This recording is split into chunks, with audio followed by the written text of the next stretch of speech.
Romeo की पत्री उसका 13 अध्याय उसकी 11 आयत को कोई हमारे लिए पढ़ेगा। 11 से लेकर 13 तक 14 तक। और समय को पहचान कर ऐसा ही करो, इसलिए कि अब तुम्हारे लिए नींद से जाग उठने की घड़ी आ पहुंची है। क्योंकि जिस समय हमने विश्वास किया था, उस समय के विचार से अब हमारा उद्धार निकट है। रात बहुत बीत गई है और दिन निकलने पर है। इसलिए हम अंधकार के कामों को तज कर ज्योति के हथियार बांध ले। जैसा दिन को सोता है, वैसे ही हम सीधी चाल चले, ना कि लीला क्रीड़ा और पिचक्कड़पना, व्यभिचार और लुचपुन में, और ना झगड़े और ढा में, वरन प्रभु यीशु मसीह को पहन लो और शरीर की अभिलाषाओं को पूरा करने के उपाय ना करो। ओके, आपने वचन को पढ़ा, अब धीरे धीरे पढ़ेंगे। पहली बात पौलुस क्या कहता है? पहली बात पौलुस 11 आयत की, रोमियो की पत्री 13 अध्याय 11 आयत की पहले भाग में कहता है। सुनिए, धीरे बोलिए बहना। हाँ, और समय को पहचान कर बस पहली बात पौलुस क्या कह रहा है? किसको पहचानो? किसको पहचानो? आज हम बहुत सारी चीजों को पहचानते हैं, चिन्ह और चमत्कार को पहचानते हैं, पवित्र आत्मा की सामर्थ को पहचानते हैं, पवित्र आत्मा के अभिषेक को पहचानते हैं, भविष्यवाणियों को पहचानते हैं, चमत्कार को पहचानते हैं, बहुत सारी बातों को पहचानते हैं। पर प्रभु बोल रहा किसको पहचानो? समय को। आज मेरे और आपको समय को पहचानना है कि हम किस समय पे रह रहे हैं, किस युग में रह रहे हैं, और ये जो समय है मेरे और आपको किस तरफ लेकर जा रहा है। जो परिस्थिति है, जो मौसम है, दुनिया का वातावरण है, वो मेरे और आपको किस तरफ लेके जा रहा है। पौलुस कहता है मेरे और आपको समय को पहचानने की जरूरत है, और आज की रात हम समय को पहचानने का प्रयास करेंगे। और दूसरी बात इसलिए कि अब तुम्हारे लिए नींद से जाग उठने की घड़ी आ पहुंची है। ओके, इसलिए कि अब आपके नींद से जाग उठने की घड़ी आ पहुंची है। अब सोने वाले जाग और मुर्दे में से जी उठ, तब मसीह की ज्योति तुझ पर प्रकट होगी।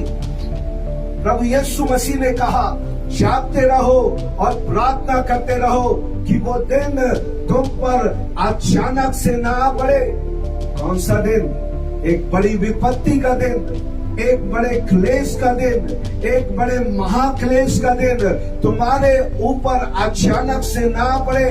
इसलिए बाइबल का परमेश्वर कहता है आज आपके नींद से जाग उठने की घड़ी आ चुकी है।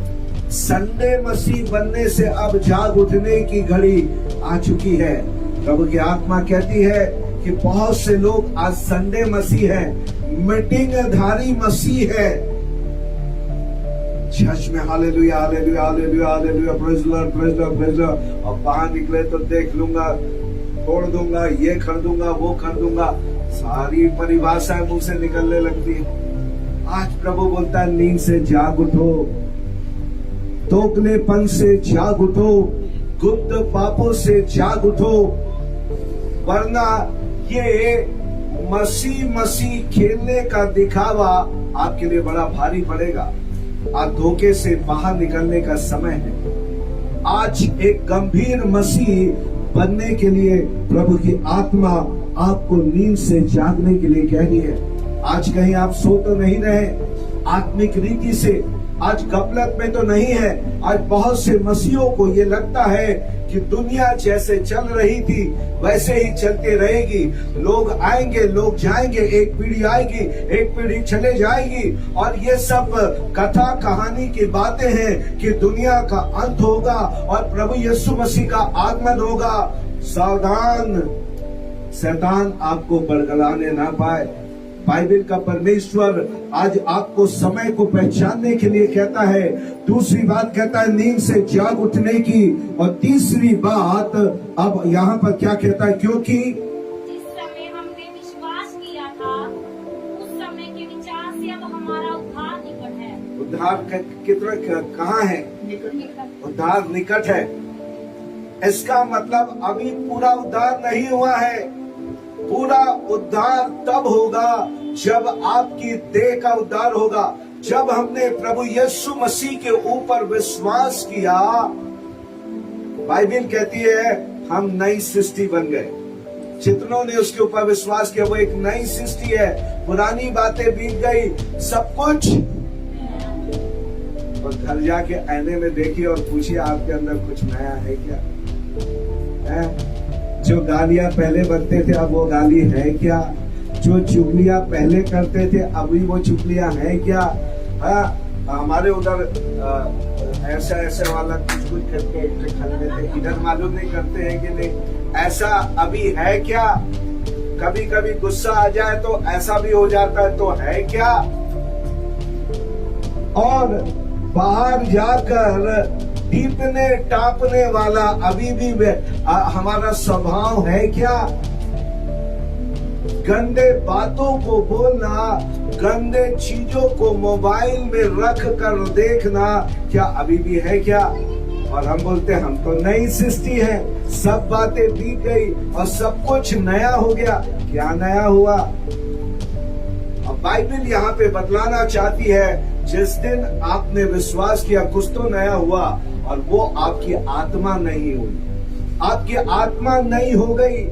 जिस दिन आपने विश्वास किया केवल आपकी आत्मा एक नई आत्मा बन गई, जो परमेश्वर के लिए प्यास रखती है, परमेश्वर के लिए भूख रखती है। और परमेश्वर कहता है हमारे प्राण का उद्धार उस दिन के बाद से चल रहा। थोड़ा ध्यान धर के सुनिए, अपना कान थोड़ा इधर लगा दीजिए, क्योंकि ऐसी बातें बोलने वाले प्रचारक बहुत कम आते हैं। मोटिवेशनल प्रचारकों की कमी नहीं कि प्रभु आपसे प्यार करता है, प्रभु आपको आशीष देने वाला है, प्रभु आपको वीजा देने वाला है, प्रभु आपको दूल्हा देने वाला है, दुल्हन देने वाला है, नौकरी, ऐसे बहुत मिलेंगे।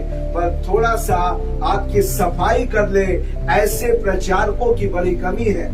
उनमें से एक को आज प्रभु ने भेज दिया है, और आप भी बोल रहे होंगे क्यों आ गया आज तो हमारे कान के मुताबिक प्रचार नहीं हो रहा है। पर ध्यान से सुनिए, प्रभु कह रहा है कि अभी आपके प्राण का उद्धार चल रहा है जिस दिन से आपने विश्वास किया, और आपके देह का उद्धार अभी बाकी है। जो पीछे वाले भाई ने रैप्चर के बारे में कहा, पुनरुत्थान रैप्चर के दिन होगा, रैप्चर के दिन पुनरुत्थान होगा, और मेरे और आपके पास जो पापमय शरीर है, जो पाप करने के लिए अभिलाषी होता है, पाप करने के लिए खींचा चला जाता है, जिसको जवान बनाने के लिए मेरे और आपको डेंटिंग पेंटिंग की आवश्यकता पड़ती है। डेंटिंग पेंटिंग यानी वो जो जाते हैं ना, जहाँ पे लगाते हैं, रगड़ते हैं, और आपको बुजुर्ग को भेजे तो जवान बन के निकल गया, उसको बोलते हैं डेंटिंग पेंटिंग। उसकी जरूरत पड़ती है, मेडिकल स्टोर की जरूरत पड़ती है, डॉक्टर की जरूरत पड़ती है, क्योंकि इस देह का छुटकारा अभी बाकी है। और अब मैं और आप इस मृत्यु की देह से, इस पापमय देह से, जिसके सर से लेकर पांव तक श्राप और श्रापित बीमारी होती है, जो मेरे और आपको पीड़ित करती है, और हम चंगाई करने वाले सेवकों को खोजते हैं कि कोई उनके लिए दुआ करे कि उनको चंगाई मिले। अब थोड़े समय के बाद जब मैं आज प्रचार कर रहा हूँ, इस देह से छुटकारे का समय आ जाएगा, तब आपको ऐसी देह दी जाएगी जो पाप करने के लिए बहकेगी नहीं, पाप की ओर खींची नहीं जाएगी, आकर्षित नहीं होगी, जो ना तो बीमार होगी, ना तो बूढ़ी होगी, और ना कमजोर होगी।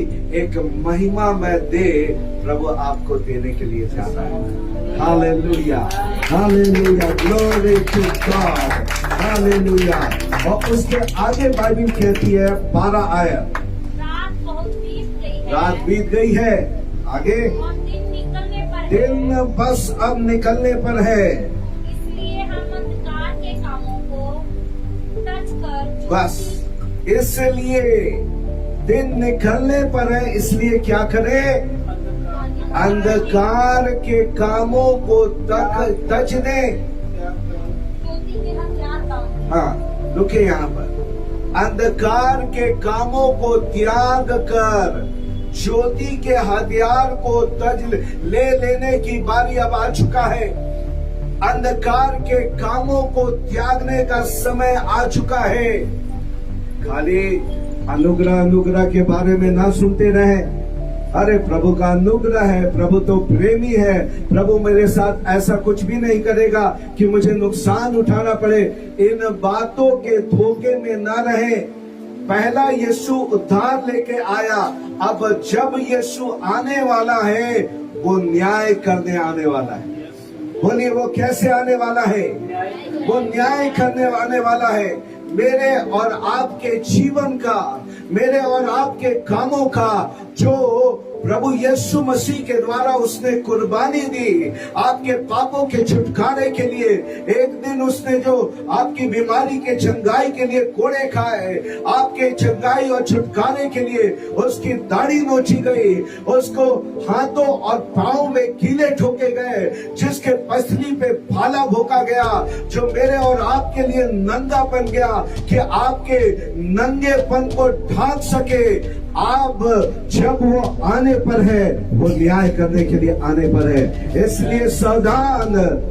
बाइबिल कहती है वो छुपी हुई बातों को, जो गुप्त के काम है, वो लोगों के सामने प्रकट करेगा। बाइबिल का परमेश्वर कहता है पुस्तकें खोली जाएगी और पुस्तकों के ऊपर पुस्तकें खोली जाएगी, जिसमें आपके सारे काम जो 24 घंटे 7 दिन आप करते हैं लिखा जाएगा। इस बात को ध्यान करिए।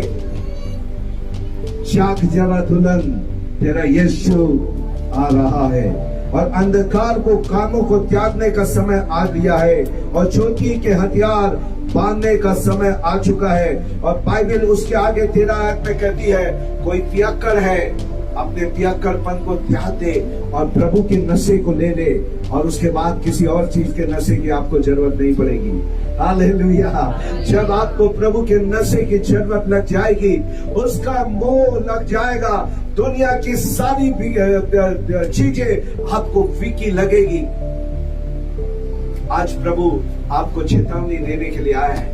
आज प्रभु आपको सचेत करने के लिए आया है, जगाने के लिए आया है कि आप जाग लें। अब आप पूछेंगे भैया क्या प्रभु कब आएगा हमको मालूम है क्या? सब लोग बोलते हैं प्रभु कब आएगा, किसी को नहीं मालूम। और कुछ तो बताया है जिससे हम समझ सके कि वो कब आने वाला है। थोड़ा समय मैं इसके लिए आपको लेकर जाना चाहता हूँ। और बाइबिल की एक पुस्तक को निकाले, यशायाह नबी की पुस्तक, उसका 46 अध्याय, उसकी 9 और 10 आया 46 का। प्राचीन काल के बातें स्मरण करो। हाँ जी। जो आरंभ ही से है, क्योंकि ईश्वर मैं ही हूँ, दूसरा कोई नहीं। मैं ही परमेश्वर हूँ और मेरे तुल्य कोई भी नहीं है। मैं तो अंत की बात आदि से और प्राचीन काल से उस बात को बताता आया हूँ जो अब तक नहीं हुई।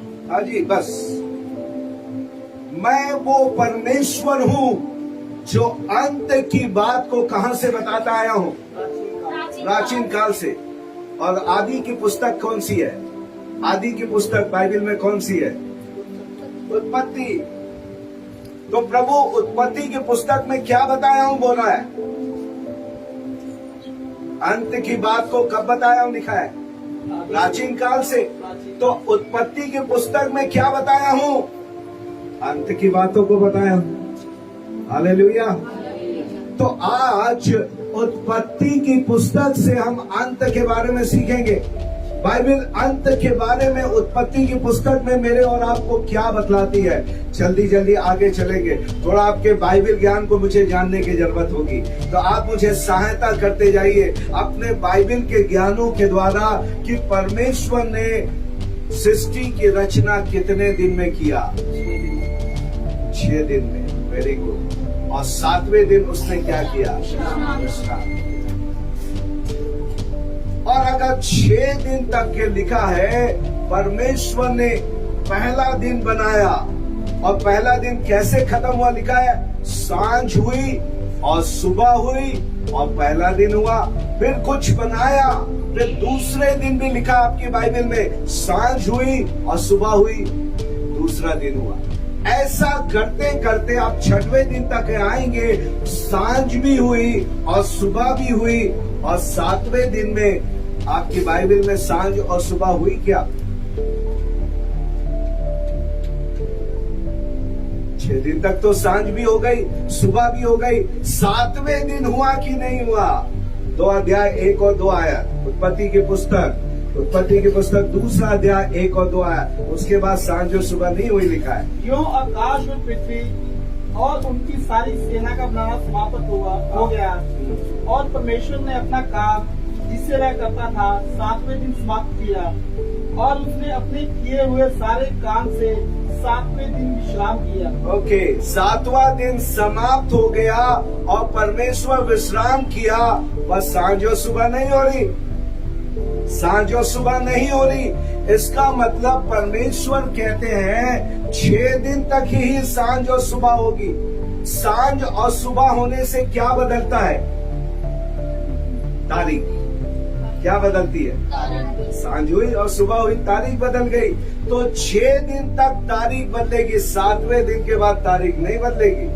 उत्पत्ति के पुस्तक में प्रभु ने बता दिया। और ये 6 दिन होता क्या है? ये परमेश्वर का 6 दिन होता क्या है? इसको पलट कर अब निकाले दूसरा पत्रस उसका 3रा अध्याय उसकी 8वीं आयत। दूसरा पत्रस 3रा अध्याय उसकी 8वीं आयत में बाइबल बतलाती है कि परमेश्वर का दिन का कैलकुलेशन कैसे होता है। और आप देख लीजिए कि ये 6 दिन कब तक सुबह और शाम होगी, और कब 7वां दिन आएगा फिर सुबह और शाम का होना बंद हो जाएगा, तारीख खत्म हो जाएगी, कैलेंडर खत्म हो जाएगा, और अनंत काल वहां पर आरंभ हो जाएगा। पढ़िएगा दूसरा पत्र। हाँ, ये एक बात आपसे छिपी ना रहे, ये आपके लिए खुल जाए। और आज की रात प्रभु ये बात को आपके लिए खोल रहा है। क्या है वो बात? सुनिए, कि प्रभु के यहाँ एक दिन 1000 वर्ष के बराबर है। सुनिए, प्रभु के यहाँ एक दिन, प्रभु के यहाँ का एक दिन कितने साल के बराबर है? 1000 वर्ष के बराबर है। ध्यान देंगे तभी समझेंगे। मैं थोड़ा कठिन प्रचार करता हूँ, कई बड़ी कलीसियाओं में जाता हूँ, बोलते पादरी साहब बाउंसर हो गया, हमारे लोग तो नहीं समझ पाए। तो बच्चों को थोड़ा सा ध्यान दे ले और बड़े लोग कान किधर रख ले। ओके, तो परमेश्वर का एक दिन मनुष्य के कितने साल के बराबर? सारे बोले 1000। मनुष्य, परमेश्वर का एक दिन मनुष्य के 1000 वर्ष, 2 दिन 2000 साल, 3 दिन 4 दिन, 5 दिन और 6 दिन, और 6000 साल तक मनुष्य का परमेश्वर का 6 दिन होगा। तब तक क्या होगा? सांझ भी होगी और सवेरा भी होगा। और जैसे 7वां दिन आ जाएगा उसके बाद पहले तो विश्राम आएगा, फिर सांझ और सुबह का होना बंद हो जाएगा। और आज आपको मालूम हो, मैं और आप कौन से 1000 साल में है? पुराने नियम का इतिहास 4000 साल में, आदम से लेकर प्रभु यीशु मसीह तक 4000 साल का राज्य है। उत्पत्ति की पुस्तक 1 अध्याय 14 आयत में मत पढ़िए, मैं आपको बताता हूँ। 4थे दिन प्रभु ने 2 बड़ी ज्योतियां बनाई। कौन से दिन? ये दिख रहे ना, इसको तो बोलिए 4थे दिन, बोलिए 4थे दिन क्या बनाया? 2 बड़ी ज्योति बनाई पृथ्वी पे उजाला देने के लिए। और जो सबसे बड़ी ज्योति थी, जो कहता है सच्ची ज्योति मैं हूं, वो कौन से दिन आई परमेश्वर के कैलेंडर में मालूम है? 4000। परमेश्वर का कौन सा दिन? 4था दिन। 4थे दिन 2 बड़ी ज्योतियां बनाए, और 4थे दिन प्रभु ने बता दिया मेरा पुत्र आएगा। वो अंत की बात को कब से करता है? आरंभ से करता है। आरंभ से बतला रहा है कि वो आगे क्या क्या करेगा, कैसे कैसे करेगा, और कहां कहां करेगा, क्या क्या चिन्ह होगा। आपको न्यूज देखे बिना अभी अगला क्या होगा बता सकते हैं, है ना। मसीह लोग हमेशा दुआ करते कांग्रेस जीत जाए, कांग्रेस जीत जाए, और मोदी जी हार जाए, मोदी जी हार जाए। नहीं हारते। आपकी प्रार्थना प्रभु सुनता ही नहीं, क्योंकि आप प्रभु के बात को समझ ही नहीं रहे। प्रभु बोला नहीं, कांग्रेस नहीं आएगी। मसीहों को सुलाने के लिए कांग्रेस नहीं आएगी। अब मोदी जी आएंगे तो हमारे मसीह लोग चिंता हो जाते, दुआ करते हैं, तो मोदी जी को रहने दो। समझ रहे आप? अब अमेरिका के लोग बोले डोनाल्ड ट्रंप अच्छा है, मसीहों का शुभ चिंतक है, दोबारा आएगा। सारे के सारे बहन जितने बड़े बड़े प्रॉफिट है, सबने बोल दिया डोनाल्ड ट्रंप जीत रहा है। सारे लोग अभी तक उन लोग देख रहे डोनाल्ड ट्रंप आने वाला है, आज नहीं तो कल आ जाएगा, आ जाएगा। अभी आधा कार्यकाल खत्म हो गया, डोनाल्ड ट्रंप तो नहीं आया। अब तो एक ही शासक आएगा, अब उस शासक का नाम है एंटीक्राइस्ट। तो उसके पहले कौन आएगी? उसकी टीम आएगी, उसकी फौज आएगी। तो आपकी प्रार्थना स्वर्गदूत आए, प्रभु के संत आए, वो नहीं आने वाले। अब तो कठिन समय का समय है, कठिन समय आने वाले हैं। और यहाँ पे चौथे दिन पुराने नियम का इतिहास 4000 साल का, यीशु मसीह तक, आदम से लेकर यीशु मसीह तक 4000 साल, और यीशु मसीह को गए कितने साल हो गए? 2000 साल। तो 4 और 2 मिला के कितने दिन हो गए? और हमारे लिए कितने हजार साल हो गए? 6 साल। और 6000 साल के बाद प्रभु काम नहीं करेगा। प्रभु ने कहा 6 दिन के अंदर मैं मानव जाति के उद्धार के काम को कर लूंगा।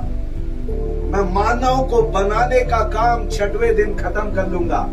नए जन्म के बनाने का कार्य 6वां दिन अब खत्म होने वाला है। इसलिए पौलुस ने कह दिया वो दिन अब निकलने पर है, वो रात अब खत्म होने वाली है, और 7वें दिन की सुबह अब होने वाली है। अब नींद से जाग उठने का समय आ चुका। अब गंदे चित्रों से आंखों को मोहित करने का समय समाप्त हो चुका। अब प्री मैरिटल लाइफ जीने का समय समाप्त हो गया। बॉयफ्रेंड और गर्लफ्रेंड के उसमें जीवन में जीने का समय समाप्त हो गया। छूट जाओगे। आज चेतावनी भरा वचन प्रभु आपको दे रहा है कि आपका मसीह जीवन आपको किस तरफ लेकर जाता है। आज आपको कान धर के सुन लेना है। आपका व्यवहार आपके ना उद्धार पाए हुए लोगों को से कैसा है, जो परिवार में प्रभु को पाने की बाट जो रहे हैं, उनसे कैसा है। और अब 7वां दिन आ गया। 7वें दिन परमेश्वर ने विश्राम किया।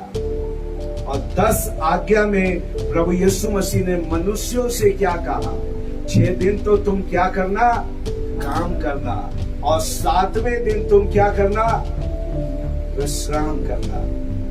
7वें दिन मैं विश्राम किया, 7वें दिन तुम भी विश्राम करना। 7वें दिन काम नहीं होगा, 7वें दिन विश्राम होगा। ये परमेश्वर का नियम है। परमेश्वर ने विश्राम किया। 10 आज्ञा 19वें और 20वें अध्याय में, निर्गमन में जाके देख लीजिएगा। 20वें अध्याय में, निर्गमन 20 अध्याय में लिखा है। समय की कमी के कारण मैं आपको नहीं ले जा रहा हूँ। वहां से 3री आयत से आगे जाओगे तो 7वां दिन परमेश्वर के लिए पवित्र मानना। उस दिन कोई काम काज नहीं करना। फिर उसके बाद लय व्यवस्था में आए। लय व्यवस्था उसके 25वें अध्याय में 2 और 3 आयत में बाइबिल कहती है 7वां वर्ष 6 वर्ष भूमि जोती और बोई जाए। ध्यान से सुनिएगा। भूमि को जोतने और बोने के 6 दिन है, 6 साल है। और 7वें दिन भूमि को विश्राम देना। अगर ऐसा ना करोगे तो मेरा दंड तुम्हारे ऊपर आएगा। 7वां साल भूमि के लिए परम विश्राम काल का दिन होगा। आयत को लिख लीजिए, घर जाके पढ़िएगा कि मैं झूठ तो नहीं बोल रहा हूँ। मेरे सुनते सुनते भी देख सकते हैं, पढ़ने की जरूरत नहीं। भूमि 2 और 3 आयत में 7वें साल महाविश्राम काल का, परम विश्राम काल का दिन होगा। और इजरायलियों ने ऐसा नहीं किया, इसलिए 7 का 10 गुना दंड मिला और 70 साल की गुलामी नबूकदनेस्सर के साथ प्रभु ने दे दिया। 80 साल नहीं दिया, 10 गुना दंड दूंगा बोलता है, 10 गुना, और 7 का 10 गुना 70 साल की प्रभु ने उनको गिन गिन के उनको दिया। तो 7वां साल भूमि का विश्राम, 7वां दिन परमेश्वर का विश्राम, 7वां दिन मनुष्य का विश्राम और 7वां साल भूमि का विश्राम। 7 जब भी आता है विश्राम ही आता है। ये पैटर्न है प्रभु का आपको समझाने के लिए कि अब 7वां साल या 7वां दिन अब आने वाला है, अब आने वाला है, अब आने वाला है। इसको हम कैसे समझेंगे? हम इसको कैसे समझेंगे कि 7वां दिन ही अब आने वाला है? मत्ती 24 में अनेक बातों को लिखा, निकालिएगा मत्ती 24 अध्याय को। मत्ती 24 अध्याय में प्रभु ने अनेक बातों को कहा, वहां पे खोल के रखिए। उससे पहले मैं आपको एक और व्यक्ति तक के लेके जाता हूँ। उससे पहले एक और आयत निकाल ले। हम बात कर रहे हैं रैप्चर की, और आपको मालूम है पहला व्यक्ति कौन से नंबर का व्यक्ति था जो स्वर्ग में उठा लिया गया? यहूदा 1 का 14। देखिएगा कौन से नंबर का व्यक्ति पहली बार स्वर्ग में जिंदा उठा लिया गया, जिसको हम रैप्चर कहते हैं। यहूदा 1 का 14। और हनोक में भी हाँ, जो आदम से 7वीं पीढ़ी में था। ओके, यहाँ पे रुक जाए। हनोक आदम से कौन सी पीढ़ी का था? 7वीं पीढ़ी। और आपको हनोक के बारे में मालूम है, वो परमेश्वर के साथ चलता रहा, चलता रहा, चलता रहा, और एक दिन चलते चलते जिंदा बादलों पे उठा दिया। हालेलुया। प्रभु कौन सा बता रहा, कौन सी पीढ़ी उठाई जाएगी? 7वें नंबर की पीढ़ी। आज मैं और आप आखिरी पीढ़ी के लोग हैं। अभी मत्ती 24 से मैं आपको दिखाऊंगा 7वीं पीढ़ी के लोग।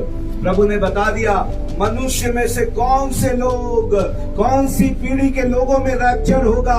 ये बाइबल में उत्पत्ति की पुस्तक में बतला दिया।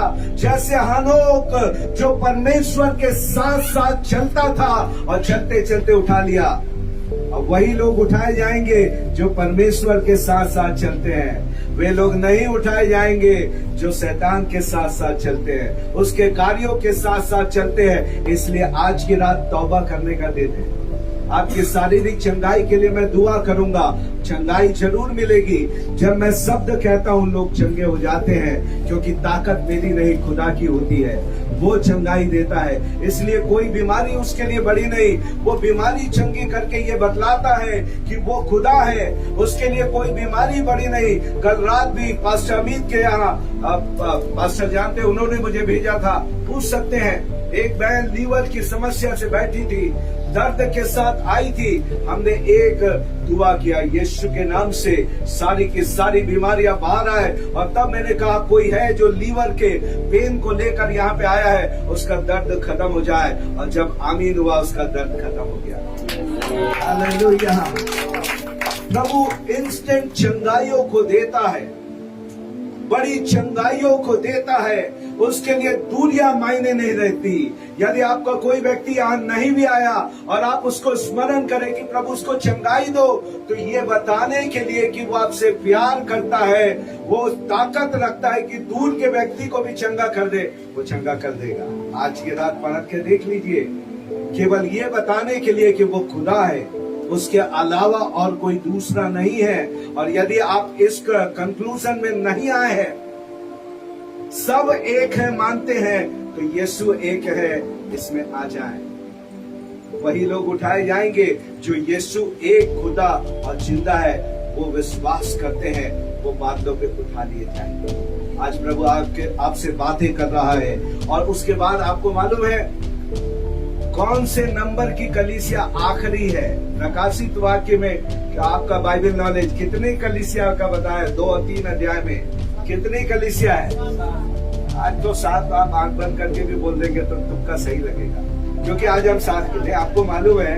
पर अगर आप 7 बोलेंगे, क्योंकि हम 7 ही की बात कर रहे हैं, जिसको नहीं मालूम वो भी छोड़ देना, लगेगा निशाने पे। तो 7 कलीसिया क्यों दिया प्रभु ने? सातवें व्यक्ति को क्यों उठाया? कुछ तो भेद है। ये बतलाने के लिए कि सातवां पीढ़ी ही उठाया जाएगा। मनुष्य की जब सातवीं पीढ़ी आएगी, वो आखिरी पीढ़ी होगी इस धरती के ऊपर जो बादलों पर उठा ली जाएगी। और मैं और आप सातवीं पीढ़ी के लोगों में से हैं, सातवें युग में से हैं और जो उठा लिए जाएंगे। और बाइबल कहती है प्रकाशित वाक्य 2 और 3 में 7 कलीसिया दिया गया है। 5 कलीसिया नहीं है, 10 कलीसिया नहीं है, 12 प्रेरितों के लिए 12 कलीसिया नहीं है, बस 7 कलीसिया इसलिए दिया कि 6 कलीसिया तो चलती रहेगी और 7वें नंबर की कलीसिया आखिरी होगी। और मिला के देख लीजिए, वो कलीसिया में जो जो लिखा है वो आज की कलीसिया से मेल खाएगा। तू कहता तो है मैं धनी हूं, पर तू कहता है, बाइबल कहती है तू कंगाल है। आज कई कलीसिया के लोग अपने आप को आत्मिक रीति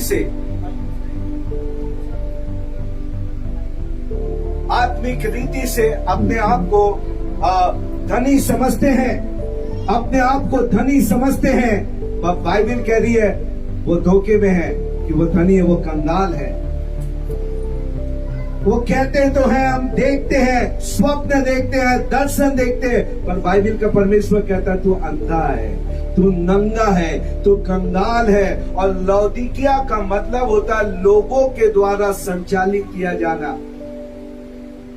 है ना, लोगों के द्वारा संचालित किया जाना। आज कलीसिया को सर्वे करके देख ले, भाई बता सकते हैं, क्योंकि ये कलीसियाओं में घूमते रहते हैं। आज कई कलीसिया पासबान के बजाय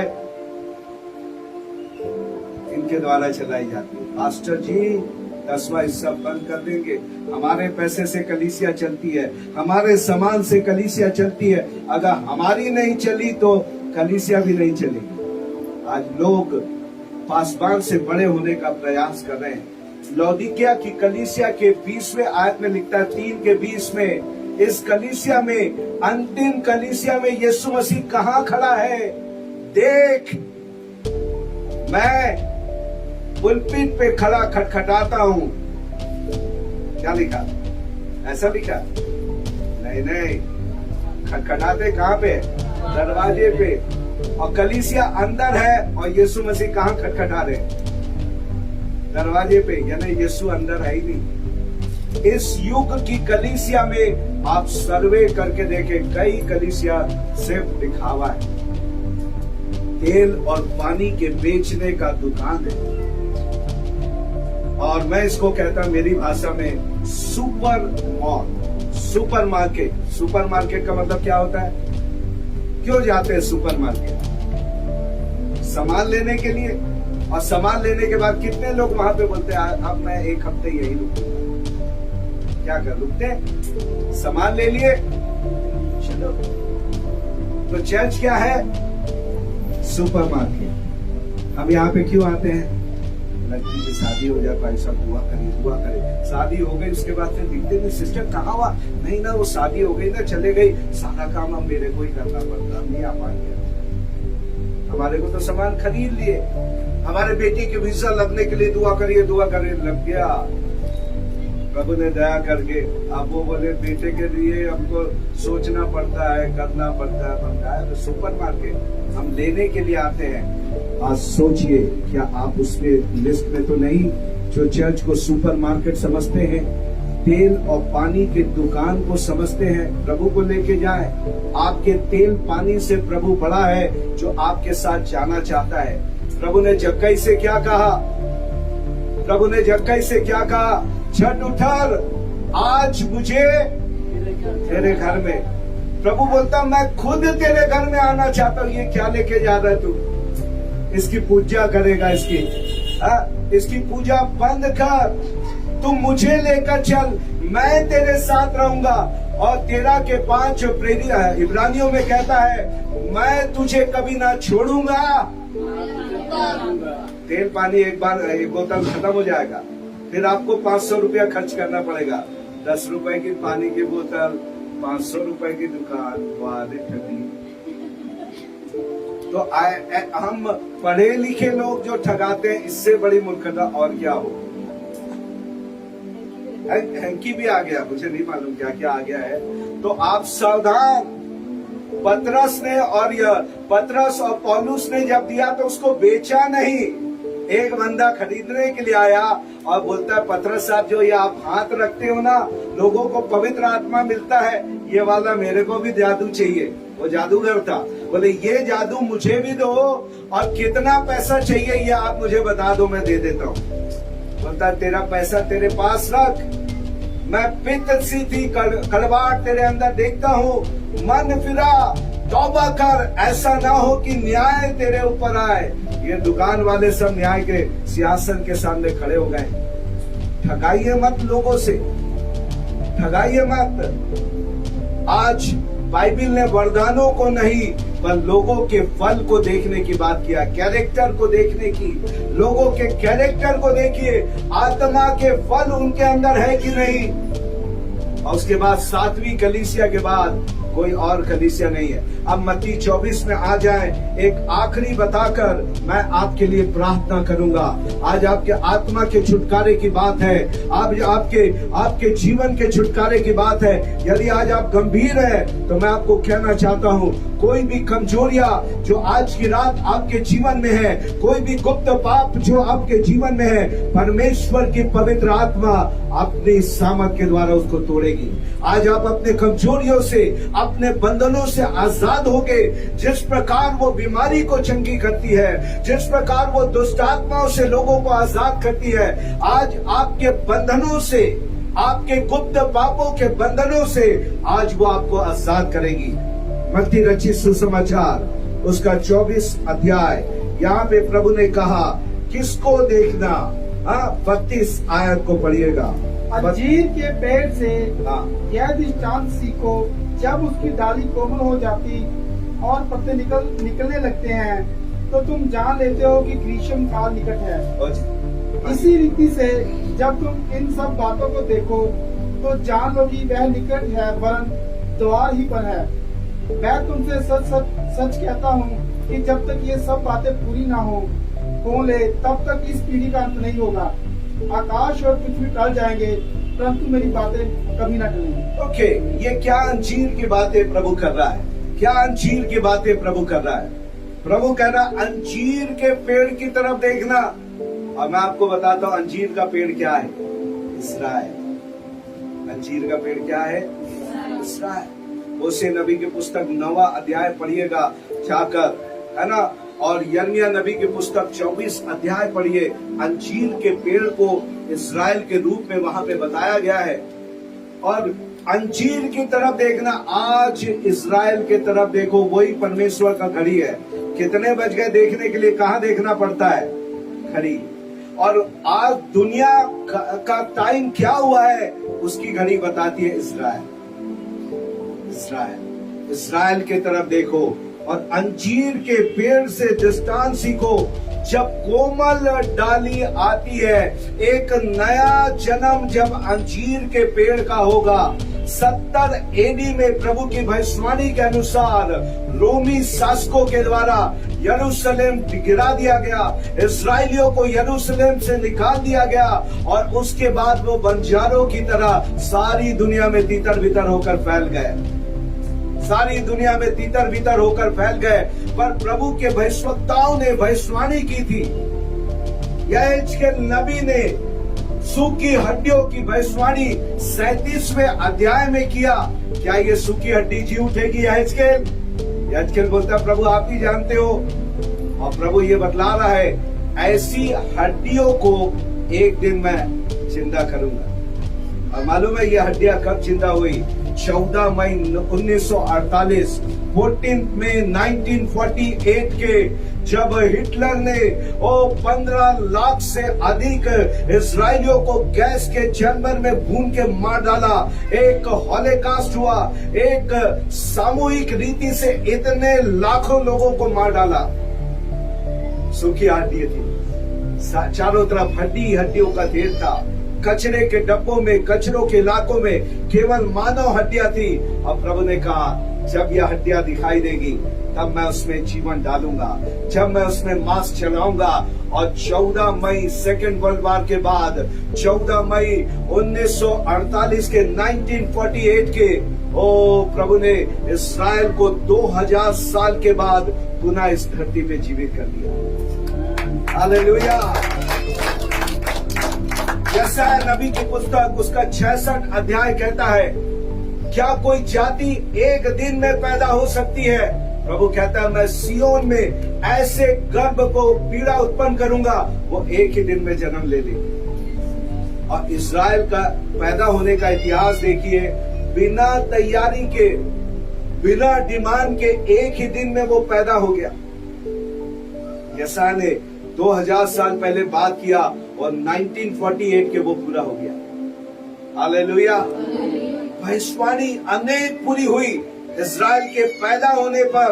और तब प्रभु कहता है मेरे और आपको, जब ये पैदा हो जाएगा तो उल्टी गिनती शुरू हो जाएगी मसीहा के आने की, और 7वें दिन की सुबह होने की उल्टी गिनती शुरू हो जाएगी। और तब एक आयत को पढ़िए, 34 आयत को फिर से सुनिएगा, 24 का 34। मैं तुमसे सच कहता हूँ कि जब तक ये सब बातें पूरी ना हो ले, तब तक इस पीढ़ी का अंत नहीं होगा। और जब तक मत्ती 24 की सारी बातें पूरी ना हो जाए, ये पीढ़ी जाती नहीं रहेगी।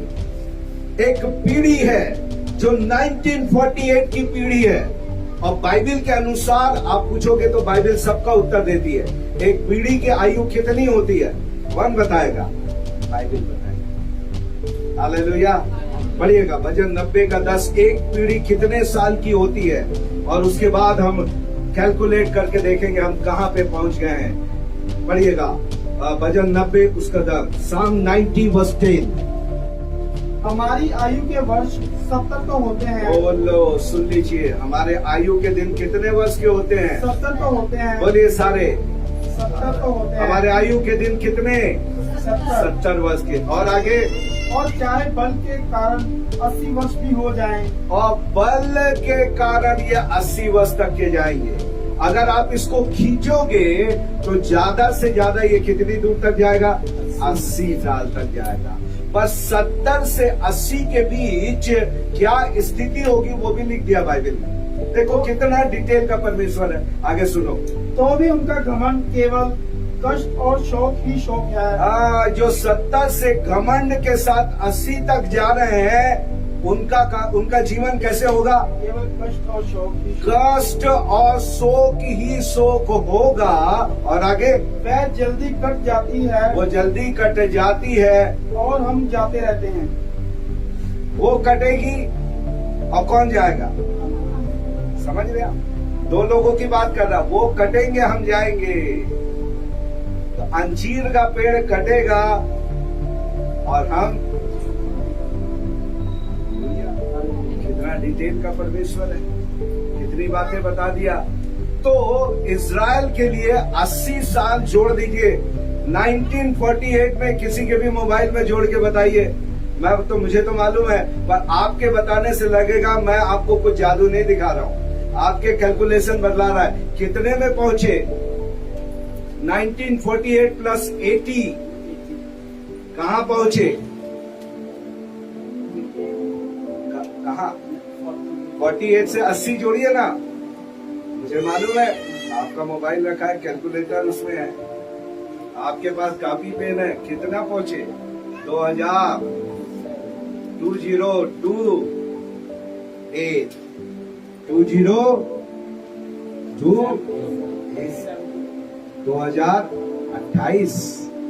2028 और उसमें से 10 के बारे में बाइबल कह रही है कष्ट और शोक के साथ होगा।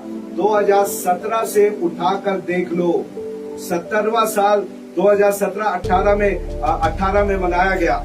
इस्राएल ने अपना 70वां बर्थडे 2017-18 में मनाया और तब से इतिहास को वहां से गिन कर देखो। हर दिन, अभी कुछ साल पहले देखे होंगे, एक पटाखे जलाने का त्योहार दिखाई दे रहा था। अभी पिछले महीने भी चल रहा था इजराइल में, गाजा पट्टी से वो 1500 मिसाइलें छोड़ दी गई इजराइल की तरफ। कितनी? और उसके पहले वाले में 2 साल पहले की बात है 5,000 एक साथ छोड़ दिए, 4-5 ही फटे नीचे आयरन डोम में ऊपर ही ऊपर गिरा दिए। आप देखिए कैसे जा रहा है, 70 से 80 कष्ट के साथ, दुख के साथ, पीड़ा के साथ। आज इजराइल में वातावरण उथला पुथली मचा हुआ है, वहां पे पॉलिटिकल कंडीशन में स्थिरता नहीं है। आज मिली जुली सरकार, पहली बार इजराइल में मिली जुली सरकार बनी और एक इस्लामिक स्टेट का भी एक व्यक्ति अभी प्राइम मिनिस्टर है, पहली बार इतिहास में। जो मुस्लिम वहां रहते उनमें का एक व्यक्ति जीत के आया जो अभी वहां पर प्रेसिडेंट है। आप देख लीजिए बाइबिल का परमेश्वर बदला रहा, 70 से 80 ये जाएगा, पर अभी कहां पे पहुंचे हैं? बाइबिल बतलाती है आखिरी सात इजराइल का आखिरी 7 महाक्लेश का साल होगा। आखिरी 7 महाक्लेश का साल होगा। ये कहां पे लिखा है? दानियल 9:27 पढ़िएगा, दानियल 9 अध्याय उसकी 27 आयत। 2028 को याद करके रखें, इसको भूलना नहीं है। और दानियल 9 के 27 में बाइबिल बतला रही है कि आखिरी 7 साल इस 80 के महाक्लेश से भरे हुए होंगे। सुनिए, हाँ। और वो प्रधान एक सप्ताह के लिए पौधों के संग वाचा बांधेगा। एक सप्ताह का मतलब है 7 साल, जो हिब्रू में लिखा है सबूओत, इसका मतलब होता है 1 गुणा 7, 7 एकम 7, 7 साल यहाँ पे बाइबिल बतला रही है। ये 7 साल के लिए एंटी क्राइस्ट इजराइल के साथ एक दृढ़ वाचा बांधेगा। सुनिएगा थोड़ा ध्यान से, ज्यादा नहीं लूंगा, मैंने वैसे भी बहुत कम समय प्रचार किया, मैं घड़ी को जरूर देखते रहता हूँ। मैं शुरुआत भी समय से करने वाला प्रचारक हूँ और खत्म उससे भी पहले समय पे खत्म करने वाला हूँ। मैं जबरदस्ती, है ना, आपके घर में गया, आपने बड़े अच्छे से खाना बनाया और मैं आपके खाने को बड़ा नाक सिकोड़ के दे रहा हूँ, ब्रदर और थोड़ा लो ना, ऐसे ऐसे कर रहा हूँ, आप परोसोगे? बोलोगे है इतनी मेहनत किए, इतने मेहनत से बनाए हमारे खाने के लिए, इतनी तौहीन कर रहे, उसको हो गया उसका। हम भी वैसी है, जब तक टेस्ट से खाते हैं, खिलाते हैं और टेस्ट लगना बंद होता है तो फिर प्रचार पर तो थोड़ा समय और लेंगे, है ना। हमारी बिरयानी आपको खिलाने का, तंदूरी खिलाने का थोड़ा समय 10-15 मिनट और ध्यान से सुनिएगा। यहाँ पे कह रहा है 7 साल के लिए मिडिल ईस्ट और इजराइल के बीच में संधि होगी। आप देखिए, आप न्यूज देखते हैं कि नहीं मुझे नहीं मालूम, पर जॉर्ज बुश सीनियर से मैं देखते आ रहा हूं कि ये संधि बनाने के लिए, पीस ट्रीटी के लिए काम कर रहे हैं। पिछले ने 42 पन्ने, सुनिए, डोनाल्ड ट्रंप ने 42 पन्ने का पीस ट्रीटी तैयार कर दिया था। ऐसा लग रहा था कि हो ही जाएगा, पर नहीं हुआ, क्योंकि नहीं होगा। एक तारीख है उसके पूरा होने का, उसके पहले कलीसिया जाएगी। कलीसिया अभी नहीं गई है तो इसलिए पीस ट्रीटी अभी नहीं हो सकता। और अभी जो सरकार है अमेरिका की, वो भी इस पीस ट्रीटी के ऊपर काम कर रही है, उसकी पूरी तैयारियां हो रही। इसका मतलब बाइबिल की बातों के पूरा होने का दस्तक आपको दे रहा है। प्रभु कह रहा है जागो जागो, देखो इसको 7 साल, आखिरी 7 साल, 80 का आखिरी 7 शुरू होने वाला है और उसके पहले तुमको जाना है। तो आखिरी का 7 घटा दो, 28 का 7 घटा दो, तो आप कहां पे आएंगे? 21 पे आएंगे। पर बाइबिल का कैलेंडर हमारे कैलेंडर से अलग है। इनका 21 और 22 में ये साल खत्म होता है। और आपको मालूम हो, हमारा नया साल दिसंबर के 31 तारीख के 12 बजे होता है और इजराइल का नया साल 26 तारीख के, सितंबर 26 तारीख के पूरा होगा। इसका मतलब ये 2021 जो परमेश्वर के कैलेंडर का है, अब कुछ दिन बाकी है। मैं और आप बड़े स्ट्रेटेजिक महीने में रहें। अब हम महीनों और सालों की दूरी में है, महीनों और सालों की मैं तारीख और समय बताने के लिए प्रभु ने नहीं कहा कि इस महीने की इस तारीख के इतने बजे आएगा, ये नहीं बताएगा वो, पर सीजन को वो बतला रहा है, चिन्ह को वो बतला रहा है कि ये चिन्ह वहां पर दिखाई देंगे। और एक आखिरी आयत, फिर हम दुआ करेंगे। पढ़िएगा यशायाह नबी की पुस्तक, उसका 17 अध्याय, जो आज भी दिखाई दे रहा है। आज भी कोई YouTube खोल ले, आज भी कोई गूगल खोल ले, ये 17 आयत अध्याय की पहली 2 आयत को पढ़िएगा, आज आपके सामने पूरी होती हुई दिखाई दे रही है। ये आखिरी रैप्चर के लिए आखिरी चिन्ह है। मेरी बात को ध्यान से सुनिए, इससे पहले ये पढ़े दमिश्क के विषय भारी भविष्यवाणी। किसके विषय? दमिश्क दमिश्क के दक्षिण के नहीं, है ना? ध्यान से सुनिए, दमिश्क। देखो एक मिनट, किसको मालूम है दमिश्क कहाँ है? किसको मालूम है दमिश्क किधर है भी कि नहीं है? हमारे दुनिया में होता है दमिश्क, है कहाँ पे? दमिश्क नहीं मालूम? सीरिया की राजधानी है ना, जहाँ पे आईसिस नाम सुना है? 5 साल पहले गर्दन काटने वाले, आतंक बड़े मचाने वाले आए थे, है ना? सीरिया वहाँ उनका गढ़ था, दमिश्क उसका गढ़ था। और दमिश्क सबसे पुराना नगर में से एक है ना? एलियाजर जो अब्राहम का सेवक था वो यहीं से था। दमिश्क जहाँ पे पौलुस का हृदय परिवर्तन हुआ जब कलीसिया को सताने के लिए जा रहा था। तो आज सीरिया की राजधानी दमिश्क में इजरायलियों का आदान प्रदान रॉकेट का हो रहा है। आज ही मैं पढ़ रहा था, कल रात के इजरायल ने वहां पर बड़े मिसाइल दागे और उसके एयरपोर्ट को खत्म किया, जहां पर बड़े हथियार इजरायल को नुकसान पहुंचाने के लिए रखे थे। ध्यान से सुन लीजिए एक बात को, जिस दिन न्यूज में, इसलिए न्यूज देखना शुरू करें, अगर नहीं देखेंगे तो फिर पता कहां से चलेगा। जिस दिन दमिश्क आधा खंडर हो गया, आईसिस ने उसको आधा खंडर कर दिया। आप देखिएगा, यहाँ पे गूगल पे टाइप करके घर जाके देखिए, पुराना दमिश्क और नया दमिश्क टाइप करे, फोटो दिखाओ करके गूगल से बोल के, वो आपको दिखाएगा बड़ा सुंदर दमिश्क था, अब आधा खंडर है। और जब ये बाइबल कह रही है आगे, दमिश्क के नगर के भारी भविष्यवाणी, आगे देखो दमिश्क नगर ना रहेगा, दमिश्क नगर ना रहेगा, आगे खंडर ही खंडर हो जाएगा, वो खंडर ही खंडर हो जाएगा। बाकी बाद में पढ़िएगा। और जिस दिन ये खंडर हो गया, मैं एक ही बात कहूंगा, ज्यादा से ज्यादा समय उपवास और प्रार्थना में आ जाना कि प्रभु मैं छूटू नहीं। 10 कुमारियां थी, 10 ही कुमारियां, 10 ही दूल्हे का आगमन का इंतजार कर रही थी। 10 के पास मसाल थी, पर फर्क ये था 5 बुद्धिमान थी और 5 मूर्ख थी। बुद्धिमान वे थी जिनके कुपियों में तेल था, मूर्ख वे थी जिनके कुपियों में तेल खत्म हो गया था। आज प्रभु कहता है, दूल्हा आया, आधी रात में शोर मची और ये अपने मसाले ठीक करते, दोनों सो गई। सोना बुरा नहीं था, दोनों सोई थी, पर जब दूल्हा आया तो दोनों उठ गई और 5 बुद्धिमानों के पास उनकी मसाल तैयार थी, एक्स्ट्रा तेल था। और जो 5 मूर्ख थी, मसाल तो है पर तेल नहीं है। ऐसे भी लोग होंगे, मसाल तो है पर उसमें तेल बिना काम का। और दूल्हा आया, बुद्धिमान को लेकर चले गया। थोड़ी देर के बाद तेल खरीद कर आई और बोले हमें भी अंदर ले लो। और दूल्हे ने कहा तुम नहीं अंदर आ सकती, कहीं आपके साथ ऐसा ना हो।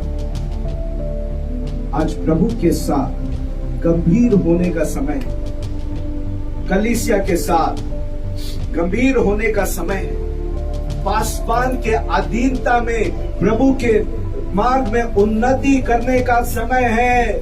पासवान को मूर्ख बनाना और घुमाना बंद करें। कई लोगों को लगता है पास्टर तो बड़ा कबूतर की तरह बोला। नहीं जी, हम भी आप ही के संसार से आए, पर हम बोले प्रभु के लिए हैं।